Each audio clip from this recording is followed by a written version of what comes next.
environmental and social impacts of the Coastal Road project. I will also go through the alignment, but since we do not have a PowerPoint presentation, I will mention impacts along specific areas along the coastline. There is a common misconception that Mumbai, which is a heavily urbanized city, does not retain much of its coastal ecology. It is true that land for urbanization has been created in Mumbai by reclaiming the sea, but most of this reclamation was done on the eastern shoreline for the building of the harbour. On the western coastline, except for short stretches such as Marine Drive and some other areas, the western shoreline still retains its natural edge. If we see, the edge consists of rocky headlands, it consists of rocky headlands such as Mahalakshmi, Bandra, Land's End. This is interspersed with bays and sandy and rocky beaches. Several natural watercourses also form long estuaries along the shore, some of which are the Malad Creek and the Manori Creek, apart from the edge or the estuary that the Juhu Nala forms in Juhu. The coastal road threatens to obliterate all these natural features and diverse ecologies along the coastline and completely homogenize the coastline. Out of the total freeway length, which is 34.56 kilometers, 11.61 kilometers is to be a reclaimed road. The total area of reclamation being 168 hectares. Reclamation along large stretches of the coastline, especially along rocky beaches such as Nepean Sea Road, Breach Candy, Mahalakshmi Headland, Worli Seafront, Bandra Headland and the Bandra Bandstand area will obliterate all these rocky beach areas. If you see, this is a natural beach which is being used by the public. So rocky beaches, apart from being ecological features, are also important public spaces in the city. These are also important public waterfronts. Bandstand is likely to be completely concretized by the reclamation due to the coastal road. What will also happen is that this area will lose direct access to the sea. These beaches that are now being used by people will have an 8-lane highway between them and the sea, cutting off the land from the sea completely. It has also been extensively reported that reclamation for the Bandra-Worli Sea Link had resulted in the death of Dadar Chowpatty. So we see that some of these reclamation projects not only impact the reclaimed areas but also have severe impacts in other areas. There has been a lot of reporting of beach erosion caused due to changing tidal patterns. We have been speaking to experts and geomorphologists, and even though the EIA report and the reports by the National Institute of Oceanography say that since the reclamation is within 100 meters, it will not have significant impacts on tidal patterns. There is likely to be a change in wave patterns due to the large-scale reclamation and an increased wave attack. And this is estimated especially in the northern side of Juhu Beach. So we will get more details from this from experts, but there is likely to be more impacts, and it has already been seen. There is a precedent that we have for the Dadar Chowpatty beach. So the coastal road in effect will actually also imply the death of Juhu Beach, which is an important public beach for the city. The reclaimed road also claims to construct a protective wall or a massive sea wall which will cut off the city from the coastline forever. The 8-lane highway, which is to be a breakwater wall on the seaward side of the proposed coastal road, has an elevation of about 3.5 meters. This will completely cut off existing sea-facing areas, structures and monuments from the sea. The road level is planned in such a way that it will impact not only the aesthetic seaside view. This is what is mentioned in the report. The EIA report mentions that the road level is planned in such a way that it will not impact the aesthetic seaside view of the commuters. So the people who are building the coastal road are only concerned with the seaside view of the commuters or people traveling in cars along the road. But what about the people residing on the landward side who will be cut off from the sea forever? Coastal road thus is only exclusively catering to the demands of commuters and not for the common residents of the city. There are many historic monuments which have also had a traditional view and association of the sea. some of which are the Mahalakshmi Temple and the Bandra Fort. The Coastal Road EIA report actually mentions and lists some of these heritage monuments. But if you see, the important monuments such as Bandra Fort have been completely left out from this heritage list. In fact, Bandra Fort is a significant public landmark for Bandra residents, and it has a very good view of the sea, and a lot of people go there especially for the view of the sea and for the sea breezes. What we will have is a view of an 8-lane freeway infested with cars. The DPR has also proposed that the reclaimed area on the rocks which are adjoining the Bandra Fort will be entirely concretized, and what they have planned for it in the future is a memory garden. It's possible that this memory garden will be probably for the memory of the sea or the beach that existed there once. The waterfront consists not only of natural beaches and historic landmarks, but is also significant for its social ecology. The MCGM DP report in fact mentions that 50,000 fisherfolk are dependent on the sea for coastal resources and livelihoods. A majority of these are on the western coast, because most of the fishermen along the eastern coast or the fishing village on the eastern coast have been reclaimed or cut off from the sea. Apparently, a part of the coastal road is realigned and through underground tunnels to minimize impacts on settlements and ecologies along the coastline. Interestingly, ramps that lead to this tunnel, two of the ramps that are leading to these underground tunnels or form entry or exit points to these tunnels, are located bang opposite two of the most important fishing villages along the coast. So one being Khardanda and the second is Juhu Moragaon. The construction of these ramps would require massive construction and excavation of these beaches. It would also involve cut and fill, and the construction period will also be prolonged, which would have significant environmental impacts. It would also result in pollution of the sea and neighboring areas, and also cordon off those areas or cut off those areas for the entire period of construction. What will also be required is the construction of giant retention structures or sea walls along these ramps. These are right in front of the fishing villages. In the case of Juhu Moragaon village, one of the ramps is actually passing through an area which is used for fish drying by the local community. It would lead to not only the irreversible destruction of these beaches and waterfronts, but also loss of access of the coastal communities or the Koli communities to the sea. In fact, just last week we had a meeting with 15 representatives of 15 fishing villages in the city, and organized by the Maharashtra Machhimar Kriti Samiti, and all the Koli villages passed a unanimous resolution to oppose the coastal road.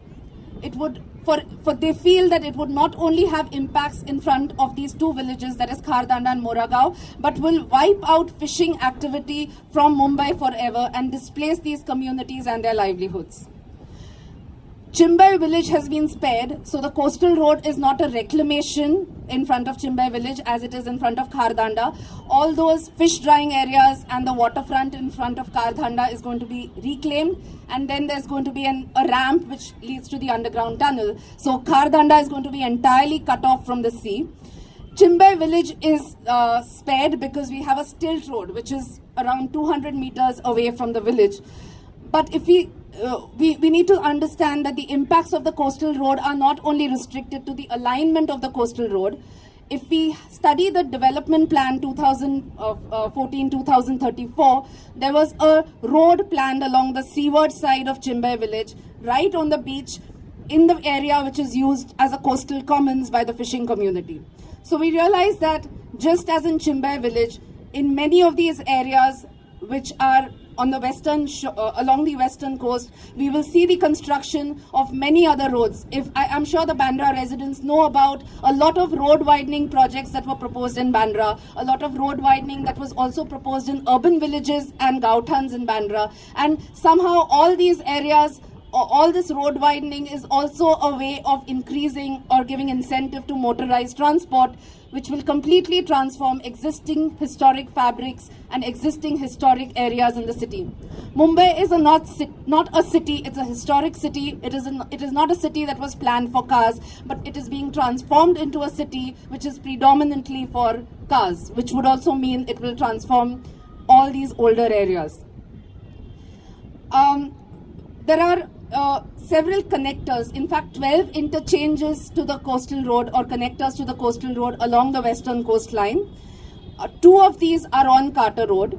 So one is at Otters Club. So you have one of the connectors to the coastal road right adjacent to Otters Club. In fact, that area is a fish drying area which is used by the fishermen in Chimbai village. The second connector to the coastal road will be from one of the stretches of mangroves along Carter Road. Yes. What we also can, what can also be seen is that though there will be less traffic on the coastal road itself, because it's supposed to be a way of smoothing out traffic, increasing the speed for commuters. All these areas which have connectors to the coastal road will in fact have even more congestion. So Bandra is likely to be one of the areas which is likely to face significant congestions, because all the areas from the east, all the cars from the eastern side will also be coming towards Bandra, through Bandra, to access the coastal road. And therefore there's likely to be significant traffic not only in Bandra but in Juhu and all these areas, even on the Malad Link Road, all these areas where the feeders to the coastal road are situated. The road on stilts will be quite close to the coastline. So like if you see the sea link, that is the Bandra-Worli sea link, there's a distance between the coast shoreline and the stilt road. This stretch between Bandra Fort or after Bandra Bandstand, there's going to be a stilt road which comes to Khardanda. Towards this edge of Carter Road, you again have a reclamation in front of Khardanda village. The stilt road will not be very far from the sea. So in fact, we might just leave aside these rocks and you will have a coastal road there, which will completely change the skyline or the view of the sea that the Bandra residents have today. Another point where we see such kind of disruption of the view is the Haji Ali Dargah. So there's the Haji Ali Bay, where we have access to the coastal road and a tangle of connectors and stilted freeways which will completely disfigure the skyline. There will be worse impacts in the northern parts of the city. There will be construction of roads through Juhu Nala next to Moraga fishing village in Juhu. A stilt road will be constructed over the Versova mangroves, and they have also planned a landfill road bang in the middle of Malad Creek, which goes almost along its entire length. Although the EIA, the Environment Impact Assessment Report, claims that there will be no impact on stormwater drainage patterns as they are providing ample culverts to these roads, we need to understand or remember that mangroves and coastal wetlands have certain important functions. They are important, not only critical ecological habitats, but also provide ecological services, some of them being flood control, flood prevention, absorption of excess rainwater and flood water, and they also act as natural sponges which prevent the rest of the city from flooding. It seems as though we still haven't learned our lessons from the disaster that Mumbai faced in July 2006, when the Mithi River swelled up and resurfaced. And a large part of this disaster can be attributed to the reclamation of Mahim Creek when PKC, that is the Bandra Kurla complex, was constructed right inside Mahim Creek through a reclamation of mangroves. Experts have estimated that there will be flooding in upstream areas wherever such reclamation in creeks or mangroves takes place, or destruction of mangroves and creeks takes place, and this kind of flooding is actually estimated in Goregaon, Malad, Malavani, Charkhop areas in Juhu, and all these low-lying areas are likely to face the consequences of the coastal road. Environmental and social impacts are also likely in the Mud, Marve and Manori area, which the coastal road will connect to the mainland. These areas are the last remaining breathing spaces for the city. Earlier, these were designated as NDZs, or no development zones, in the 1981 DP. But in the new development plan, most of these areas have been opened out and converted to residential commercial zones and given an FSI of 2. So in fact, this is a developer's dream come true, because connectivity to Mud Island, that this is what it says in the Coastal Road report, connectivity to Mud Island will have significant economic benefits. The Coastal Road is seen as a trigger for speculative growth and will destroy the existing natural features in those areas, which will get heavily urbanized. It will also destroy existing beaches, and what it will replace our existing waterfronts and public spaces with is concretized public spaces, which are completely either cut off from the sea, because they'll be facing the highway on the seaward side, or a seawall on the seaward side, or they will be on the other side of the coastal road. So even if they construct promenades or walkways on the other side of the coastal road, we'll have to cross an 8-lane freeway through underground tunnels to even access those promenades. So I wonder how many people will even ever reach there. Carter Road is a vibrant public space and is a good example of a public space which is integrated with a residential neighborhood. People just need to cross a small road and access the space. If we compare this with Bandra Reclamation, which is somehow cut off from other residential areas in the city, that area is neglected, it is not safe, it is never used, because most people cannot access it. So I think it's important to not fall for their, all these arguments that they are giving us about the creation of new public spaces due to the construction of the coastal road.